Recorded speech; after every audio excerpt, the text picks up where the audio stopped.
ओम नमो भगवते वासुदेवाय।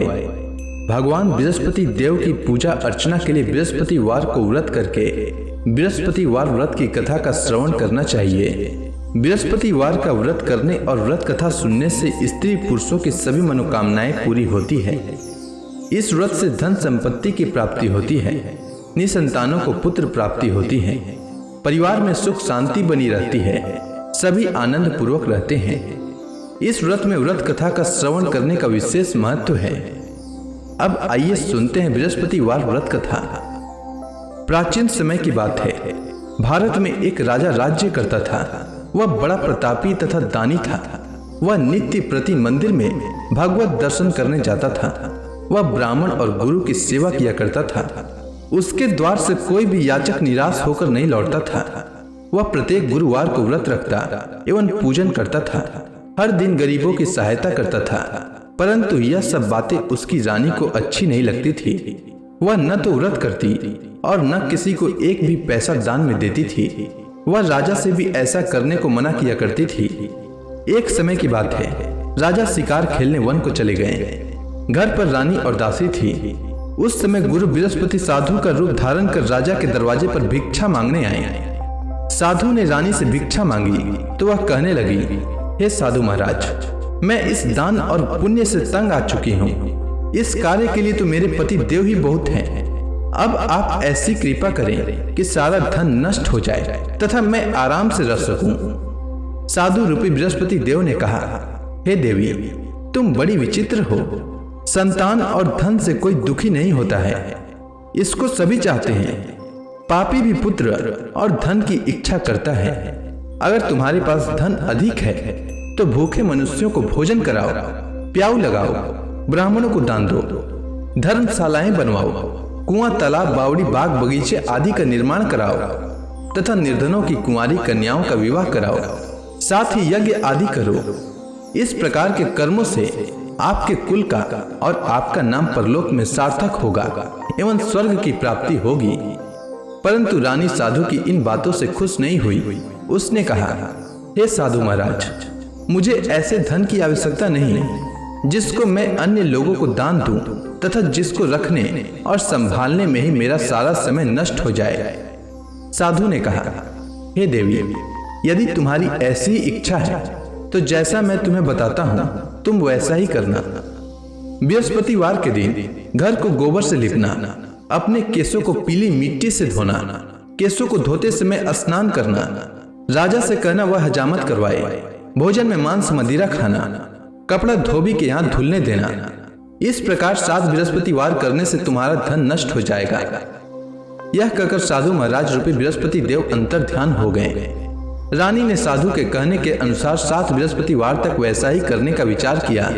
साधु के बताए अनुसार कार्य करते हुए केवल 3 बृहस्पतिवार ही बीते थे कि उसकी समस्त धन संपत्ति नष्ट हो गई। भोजन के लिए दोनों समय परिवार तरसने लगा तथा सांसारिक भोगों से दुखी रहने लगा। तब वह राजा रानी से कहने लगा कि हे रानी, तुम यहाँ पर रहो, मैं दूसरे देश को जाता हूँ, क्योंकि यहाँ पर मुझे सभी मनुष्य जानते हैं, इसलिए मैं यहाँ कोई कार्य नहीं कर सकता। मैं अब परदेश जा रहा हूँ, वहाँ कोई काम धंधा करूंगा, शायद हमारे भाग्य बदल जाए। ऐसा कहकर राजा परदेश चला गया। वह वहाँ जंगल से लकड़ी काट कर लाता और शहर में बेचता। इस तरह जीवन व्यतीत करने लगा। इधर राजा के बिना रानी और दासियां दुखी रहने लगी। किसी दिन भोजन मिलता और किसी दिन जल पीकर ही रह जाती। एक समय रानी और दासियों को 7 दिन बिना भोजन के व्यतीत करना पड़ा। तो रानी ने अपने दासी से कहा, हे दासी, यहाँ पास के ही नगर में मेरी बहन रहती है, वह बड़ी धनवान है, तू उसके पास जा और वहां से 5 सेर बेझर मांग कर ले आ, जिससे कुछ समय के लिए गुजर हो जाए। दासी रानी की बहन के पास गई। रानी की बहन उस समय पूजा कर रही थी। बृहस्पतिवार का दिन था। दासी ने रानी की बहन से कहा, हे रानी, मुझे आपकी बहन ने भेजा है, मुझे 5 सेर बेझर दे दो। दासी ने यह बात अनेक बार कही, परंतु रानी की बहन ने कोई उत्तर नहीं दिया, क्योंकि वह उस समय बृहस्पतिवार की कथा सुन रही थी। जब दासी को रानी की बहन से कोई उत्तर नहीं मिला तो वह बहुत दुखी हुई। उसे क्रोध भी आया। वह लौटकर रानी से बोली, हे रानी, आपकी बहन बहुत ही धनी स्त्री है, वह छोटे लोगों से बात भी नहीं करती। मैंने उससे कहा तो उसने कोई उत्तर नहीं दिया। मैं वापस चली आई। रानी बोली, हे दासी, इसमें उसका कोई दोष नहीं है। जब बुरे दिन आते हैं तब कोई सहारा नहीं देता। अच्छे बुरे का पता विपत्ति में ही लगता है। जो ईश्वर की इच्छा होगी वही होगा। यह सब हमारे भाग्य का दोष है। उधर रानी की बहन ने सोचा कि मेरी बहन की दासी आई थी, परंतु मैं उससे नहीं बोली। इससे वह बहुत दुखी हुई होगी। अतः कथा सुन और भगवान विष्णु का पूजन समाप्त कर वह अपनी बहन के घर आई और कहने लगी, हे बहन, मैं बृहस्पतिवार का व्रत कर रही थी। तुम्हारी दासी हमारे घर आई थी, परंतु जब तक कथा होती है तब तक हम लोग न उठते हैं और न बोलते हैं, इसलिए मैं नहीं बोली। कहो दासी क्यों आई थी? रानी बोली, बहन, हमारे घर अनाज नहीं था। वैसे तुमसे कोई बात छिपी नहीं है। इस कारण मैंने दासी को तुम्हारे पास 5 सिर भेजर लेने के लिए भेजा था। रानी की बहन बोली, बहन देखो, बृहस्पति भगवान सबकी मनोकामना पूर्ण करते हैं। देखो, शायद तुम्हारे घर में अनाज रखा हो। यह सुनकर दासी घर के अंदर गई तो वहां उसे एक घड़ा बेझर का भरा मिल गया। उसे बड़ी हैरानी हुई क्योंकि उसने एक एक बर्तन देख लिया था। उसने बाहर आकर रानी को बताया। दासी अपनी रानी से कहने लगी, हे रानी, देखो, वैसे हमको जब अन्न नहीं मिलता तो हम रोज ही व्रत करते हैं। अगर इनसे व्रत की विधि और कथा पूछ ली जाए तो उसे हम भी किया करेंगे। दासी के कहने पर रानी ने अपनी बहन से बृहस्पतिवार व्रत के बारे में पूछा। उसकी बहन ने बताया, हे रानी बहन, बृहस्पतिवार को सूर्योदय से पूर्व उठकर स्नान करके बृहस्पतिवार का व्रत करना चाहिए, लेकिन उस दिन सिर नहीं धोना चाहिए। बृहस्पतिवार के व्रत में चने की दाल और मुनक्का से विष्णु भगवान का केले के वृक्ष की जड़ में पूजन करें तथा दीपक जलाएं। उस दिन एक ही समय भोजन करें। भोजन पीले खाद्य पदार्थ का करें तथा कथा सुने। इस प्रकार करने से गुरु भगवान प्रसन्न होते हैं, अन्न पुत्र धन देते हैं, मनोकामना पूर्ण करते हैं। व्रत और पूजन की विधि बताकर रानी की बहन अपने घर लौट गई। रानी और दासी दोनों ने निश्चय किया कि बृहस्पति देव भगवान का पूजन जरूर करेंगे। 7 दिन बाद जब बृहस्पतिवार आया तो उन्होंने व्रत रखा। घुड़साल में जाकर चना और गुड़ बीन लाई तथा उसी दाल से केले की जड़ तथा विष्णु भगवान का पूजन किया। अब भोजन पीला कहाँ से आए? दोनों बड़ी दुखी हुई, परंतु उन्होंने व्रत किया था, इस कारण बृहस्पति देव भगवान प्रसन्न थे। एक साधारण व्यक्ति के रूप में वे 2 थालों में सुंदर पीला भोजन लेकर आए और दासी को देकर बोले, हे दासी, यह भोजन तुम्हारे और रानी के लिए है, तुम दोनों करना। दासी भोजन पाकर बड़ी प्रसन्न हुई और रानी से बोली, रानी जी, भोजन कर लो। रानी को भोजन आने के बारे में कुछ पता नहीं था, इसलिए वह दासी से बोली, जा तू ही भोजन कर, क्योंकि तू हमारी व्यर्थ में हंसी उड़ाती है। दासी बोली, एक व्यक्ति भोजन दे गया है। रानी कहने लगी, वह भोजन तेरे लिए दे गया है, तू ही भोजन कर। दासी ने कहा, वह व्यक्ति हम दोनों के लिए 2 थालों में भोजन दे गया है, इसलिए मैं और आप दोनों ही साथ साथ भोजन करेंगी। दोनों ने गुरु भगवान को नमस्कार कर भोजन प्रारंभ किया। उसके बाद से वे प्रत्येक बृहस्पतिवार को गुरु भगवान का व्रत और पूजन करने लगी। बृहस्पति भगवान की कृपा से उनके पास धन हो गया, परंतु रानी फिर से पहले की ही तरह आलस्य करने लगी। तब दासी बोली, देखो रानी, तुम पहले भी इस प्रकार आलस्य करती थी। तुम्हें धन के रखने में कष्ट होता था, इस कारण सभी धन नष्ट हो गया। अब गुरु भगवान की कृपा से धन मिला है तो फिर तुम्हें आलस्य होता है। बड़ी मुसीबतों के बाद हमने यह धन पाया है, इसलिए हमें दान पुण्य करना चाहिए। तुम भूखे मनुष्यों को भोजन कराओ, प्याऊ लगवाओ, ब्राह्मणों को दान दो, कुआं तालाब बावड़ी आदि का निर्माण कराओ, मंदिर पाठशाला बनवाकर दान दो, कुंवारी कन्याओं का विवाह करवाओ।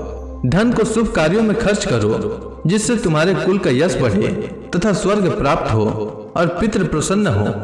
दासी की बात मानकर रानी ने इसी प्रकार के कर्म करने प्रारंभ किए, जिससे उनका काफी यश फैलने लगा। एक दिन रानी और दासी आपस में विचार करने लगी कि न जाने राजा किस दशा में होंगे, उनकी कोई खोज खबर नहीं है।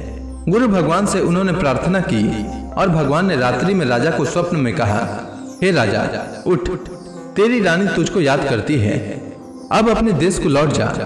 राजा प्रातः काल उठकर जंगल से लकड़ियां काट कर लाने के लिए जंगल की ओर चल पड़ा। जंगल से गुजरते ही वह सोचने लगा, रानी की गलती से उसे कितने दुख भोगने पड़े। राजपाट छोड़कर उसे जंगल में आकर रहना पड़ा। जंगल से लकड़ियां काटकर उन्हें बेचकर गुजारा करना पड़ा। उसी समय उस जंगल में बृहस्पति देव एक साधु का रूप धारण कर आए और राजा के पास आकर बोले, हे लकड़हारे, तुम इस सुनसान जंगल में किस चिंता में बैठे हो, मुझे बतलाओ। यह सुनकर राजा के नेत्रों में जल भर आया और साधु की वंदना कर बोले, हे प्रभु, आप सब कुछ जानने वाले हैं। इतना कहकर राजा ने साधु को अपनी संपूर्ण कहानी सुना दी। महात्मा दयालु होते हैं। वे राजा से बोले, हे राजा, तुम्हारी पत्नी ने बृहस्पति देव के प्रति अपराध किया था, जिसके कारण तुम्हारी यह दशा हुई है। अब तुम किसी प्रकार की चिंता मत करो, भगवान तुम्हें पहले से अधिक धन देंगे। देखो, तुम्हारी पत्नी ने बृहस्पतिवार का व्रत प्रारंभ कर दिया है। अब तुम भी बृहस्पतिवार का व्रत करके चने की दाल व गुड़ जल के लोटे में डालकर केले का पूजन करो, फिर कथा सुनो। भगवान तुम्हारी सब मनोकामनाओं को पूर्ण करेंगे।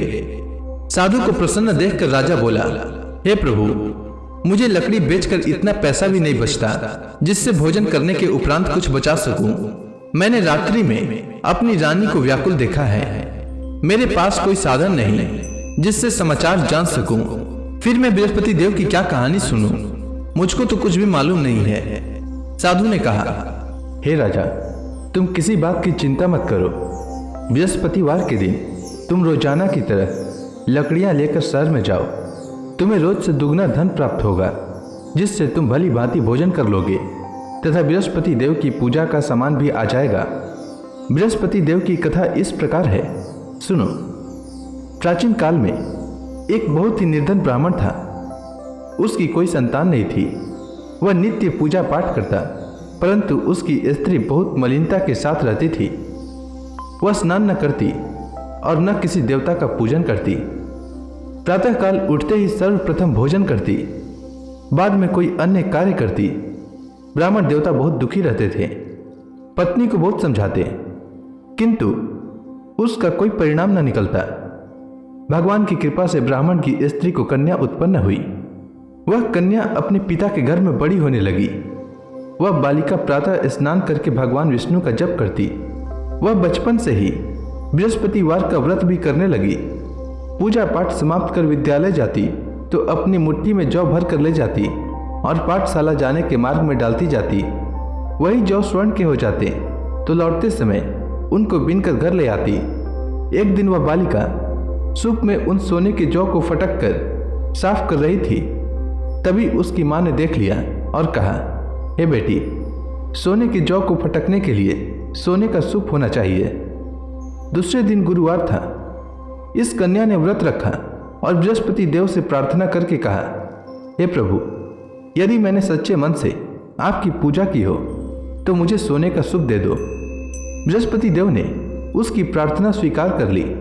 रोजाना की तरह वह बालिका जौ फैलाती हुई स्कूल चली गई। स्कूल से लौटकर जब वह जौ बीन रही थी तो बृहस्पति देव की कृपा से उसे सोने का सूप मिला। उसे वह घर ले आई और उससे जौ साफ करने लगी, परंतु उसकी मां का वही ढंग रहा। एक दिन की बात है, वह कन्या सोने के सूप में जौ साफ कर रही थी। उस समय उस नगर का राजकुमार वहां से होकर निकला। इस कन्या के रूप और सोने के सूप में जौ को साफ करते देखकर वह उस कन्या पर मोहित हो गया। राजमहल आकर वह भोजन तथा जल त्याग कर उदास होकर लेट गया।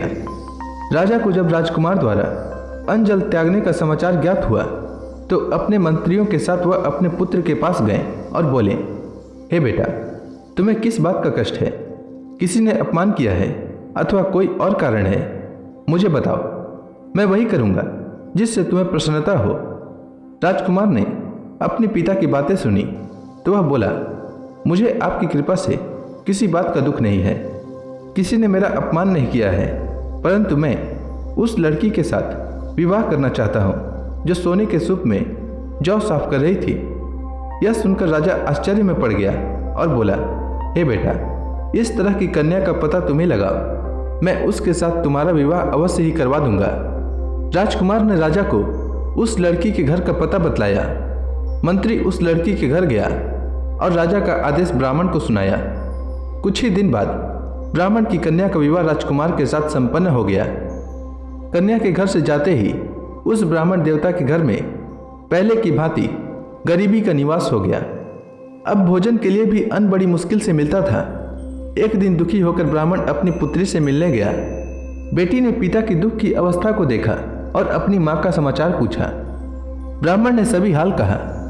कन्या ने बहुत सा धन देकर अपने पिता को विदा कर दिया। इस तरह ब्राह्मण का कुछ समय सुखपूर्वक व्यतीत हुआ, लेकिन कुछ दिन बाद फिर वही हाल हो गया। ब्राह्मण फिर अपनी कन्या के यहाँ गया और सभी हाल कहा तो पुत्री बोली, हे पिताजी, आप माता जी को यहाँ लिवा लाओ, मैं उन्हें वह विधि बता दूंगी जिससे गरीबी दूर हो जाए। ब्राह्मण देवता अपनी स्त्री को साथ लेकर अपनी पुत्री के पास राजमहल पहुँचे तो पुत्री अपनी माँ को समझाने लगी, हे माँ, तुम प्रातःकाल उठकर प्रथम स्नान आदि करके विष्णु भगवान का पूजन करो तो सब दरिद्रता दूर हो जाएगी। परंतु उसकी माँ ने उसकी एक बात नहीं मानी। वह प्रातःकाल उठकर अपनी पुत्री का बचा जूठन खा लेती थी।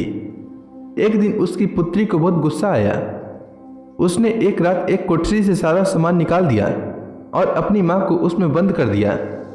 प्रातः उसमें से उसे निकाला तो स्नान आदि करा के पूजा पाठ करवाया तो उसकी माँ की बुद्धि ठीक हो गई। इसके बाद वह नियम से पूजा पाठ करती और प्रत्येक बृहस्पतिवार को व्रत रखने लगी। इस व्रत के प्रभाव से उसकी माँ भी बहुत धनवान हो गई और बृहस्पति देवता के प्रभाव से स्वर्ग को गई। वह ब्राह्मण भी सुखपूर्वक इस लोक का सुख भोग कर स्वर्ग को प्राप्त हुआ। इस तरह कहानी कहकर साधु देवता वहां से लोप हो गए। धीरे धीरे समय व्यतीत होने पर फिर बृहस्पतिवार का दिन आया। राजा जंगल से लकड़ी काटकर किसी शहर में बेचने गया। उसे उस दिन और दिनों से अधिक धन मिला। राजा ने चना गुड़ आदि लाकर बृहस्पतिवार का व्रत किया। उस दिन से उसके सभी क्लेश दूर हो गए। परंतु जब अगला गुरुवार का दिन आया तो वह बृहस्पतिवार का व्रत करना भूल गया। इस कारण बृहस्पति भगवान नाराज हो गए। उस दिन उस नगर के राजा ने विशाल यज्ञ का आयोजन किया तथा अपने समस्त राज्य में घोषणा करवा दी कि कोई भी मनुष्य अपने घर में भोजन न बनाए तथा आग भी न जलाए। समस्त लोग मेरे यहाँ भोजन करने आवे। इस आज्ञा को जो न मानेगा उसको फांसी की सजा दी जाएगी। राजा की आज्ञानुसार राज्य के सभी वासी राजा के भोज में सम्मिलित हुए, लेकिन लकड़हारा कुछ देर से पहुंचा, इसलिए राजा उसको अपने साथ महल में ले गए। जब राजा लकड़हारे को भोजन करा रहे थे तो रानी की दृष्टि उस खुटी पर पड़ी जिस पर उसका हार लटका हुआ था। उसे हार खुटी पर लटका दिखाई नहीं दिया। रानी को निश्चय हो गया कि मेरा हार इसी लकड़हारे ने चुरा लिया है। उसी समय सैनिक बुलवाकर उसको जेल में डलवा दिया। जब लकड़हारा जेल खाने में गया तो बहुत दुखी होकर विचार करने लगा कि न जाने कौन से पूर्व जन्म के कर्म से मुझे यह दुख प्राप्त हुआ है, और उसी साधु को याद करने लगा जो जंगल में मिला था। तत्काल बृहस्पति देव साधु के रूप में प्रकट हो गए और उसकी दशा को देखकर कहने लगे, अरे मूर्ख, तूने बृहस्पति देवता की कथा नहीं कही, इसी कारण तुझे दुख प्राप्त हुआ है। अब चिंता मत कर। बृहस्पतिवार के दिन जेल खाने के दरवाजे पर 4 पैसे पड़े मिलेंगे। उनसे तू बृहस्पति देव की पूजा करना तो तेरे सभी कष्ट दूर हो जाएंगे। अगले बृहस्पतिवार उसे जेल के द्वार पर 4 पैसे मिले। राजा ने पूजा का सामान मंगवाकर कथा कही और प्रसाद बांटा। उसी रात्रि को बृहस्पति देव ने उस नगर के राजा को स्वप्न में कहा, हे राजा, तूने जिस आदमी को जेल खाने में बंद कर दिया है वह निर्दोष है, वह राजा है, उसे छोड़ देना। रानी का हार उसी खुटी पर लटका हुआ है। अगर तू ऐसा नहीं करेगा तो मैं तेरे राज्य को नष्ट कर दूंगा। राजा प्रातःकाल उठा और खुटी पर हार टंगा देखकर लकड़हारे को बुलाकर क्षमा मांगी तथा राजा के योग्य सुंदर वस्त्र आभूषण भेंट कर उसे विदा किया। गुरुदेव की आज्ञानुसार राजा अपने नगर को चल दिया। राजा जब नगर के निकट पहुंचा तो उसे बड़ा ही आश्चर्य हुआ।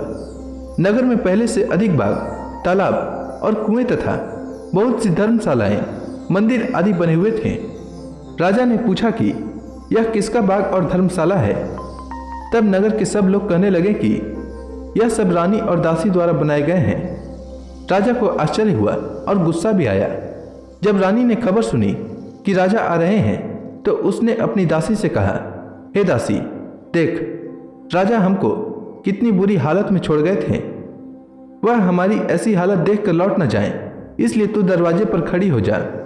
रानी की आज्ञा अनुसार दासी दरवाजे पर खड़ी हो गई। जब राजा आए तो उन्हें अपने साथ महल में लिवा लाई। तब राजा ने क्रोध करके अपनी तलवार निकाली और पूछने लगा, बताओ, यह धन तुम्हें कैसे प्राप्त हुआ है? तब रानी ने बताया, हमें यह सब धन बृहस्पति देव के व्रत के प्रभाव से प्राप्त हुआ है। राजा ने तब निश्चय किया कि 7 रोज बाद तो सभी बृहस्पति देव का पूजन करते हैं, परंतु मैं रोजाना दिन में 3 बार कथा कहा करूंगा तथा रोज व्रत किया करूंगा। अब हर समय राजा के दुपट्टे में चने की दाल बंधी रहती तथा दिन में 3 बार कथा कहता। एक रोज राजा ने विचार किया कि चलो अपनी बहन के यहाँ हो आवे। इस तरह का निश्चय कर राजा घोड़े पर सवार हो अपनी बहन के यहाँ चल दिया। मार्ग में उसने देखा कि कुछ आदमी एक मुर्दे को लिए जा रहे हैं। उन्हें रोककर राजा कहने लगा, अरे भाइयों, मेरी बृहस्पतिवार की कथा सुन लो। वे बोले, लो, हमारा तो आदमी मर गया है, इसको अपनी कथा की पड़ी है। परंतु कुछ आदमी बोले, अच्छा कहो, हम तुम्हारी कथा भी सुनेंगे। राजा ने दाल निकाली और कथा कहनी शुरू कर दी।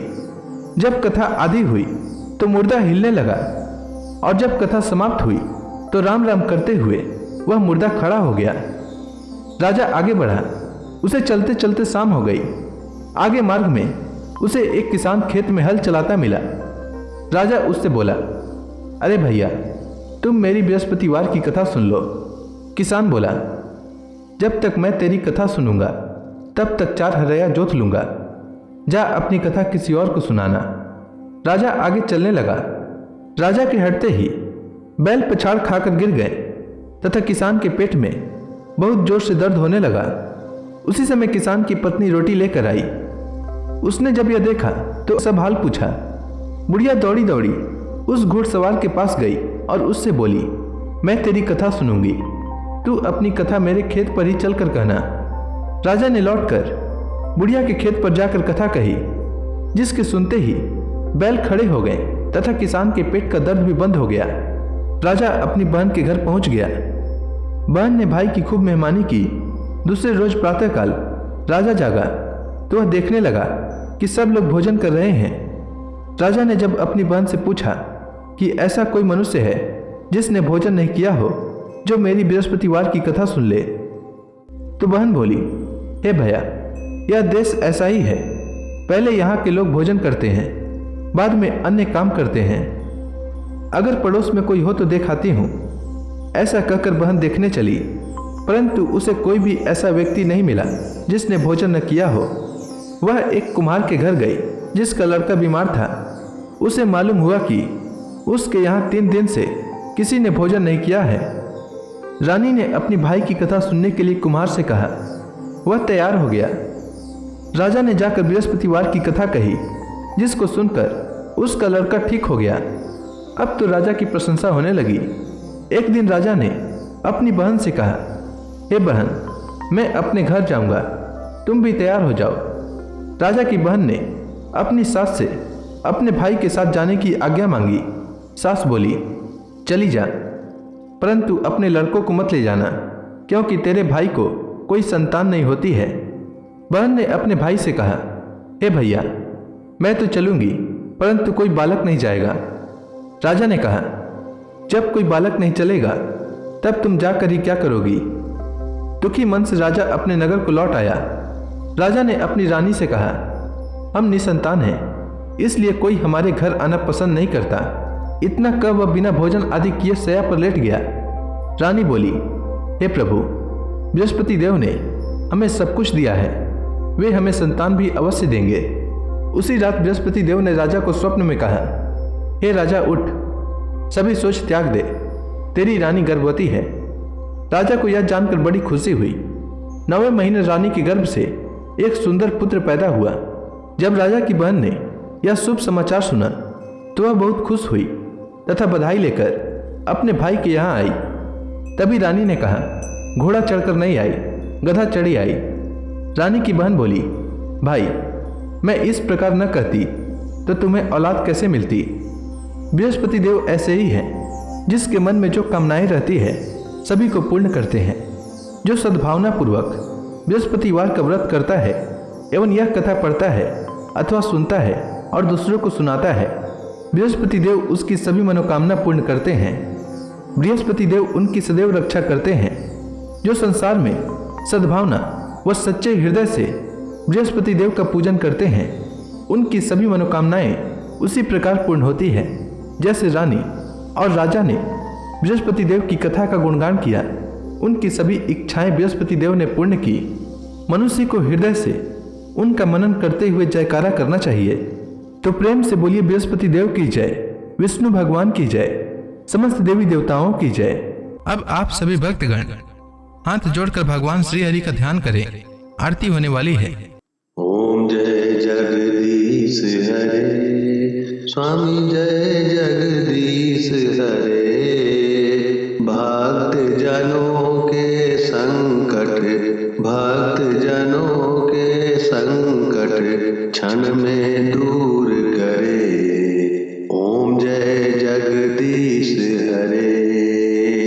जो ध्यावे फल पावे, दुख बिन से मन का, सुख संपत्ति घर आवे, कष्ट मिटे तन का। ओम जय जगदीश हरे। मात पिता तुम मेरे, शरण गहूँ मैं किसकी, प्रभु शरण गहूँ मैं किसकी। तुम बिन और न दूजा, तुम बिन और न दूजा, आस करूँ मैं किसकी। ओम जय जगदीश हरे। तुम पूरन परमात्मा, तुम अंतर्यामी, प्रभु तुम अंतर्यामी। पार ब्रह्म परमेश्वर, तुम सबके स्वामी। ओम जय जगदीश हरे। तुम करुणा के सागर, तुम पालन करता, प्रभु तुम पालन करता। मैं मूरख खल कामी, मैं मूरख खल कामी, कृपा करो भरता। ओम जय जगदीश हरे। तुम हो एक अगोचर, सबके प्राणपति, प्रभु सबके प्राणपति। किस विधि मिलूं दया मैं, किसी विधि मिलूं दया मैं, तुमको मैं कुमति। ओम जय जगदीश हरे। दीन बंधु दुख हरता, तुम रक्षक मेरे, प्रभु तुम रक्षक मेरे। अपने हाथ उठाओ, अपने हाथ उठाओ, द्वार पड़ा तेरे। ओम जय जगदीश हरे। विषय विकार मिटाओ, पाप हरो देवा, प्रभु पाप हरो देवा। श्रद्धा भक्ति बढ़ाओ, सनातन की सेवा। ओम जय जगदीश हरे। तन मन धन सब तेरा, स्वामी सब कुछ है तेरा, स्वामी सब कुछ है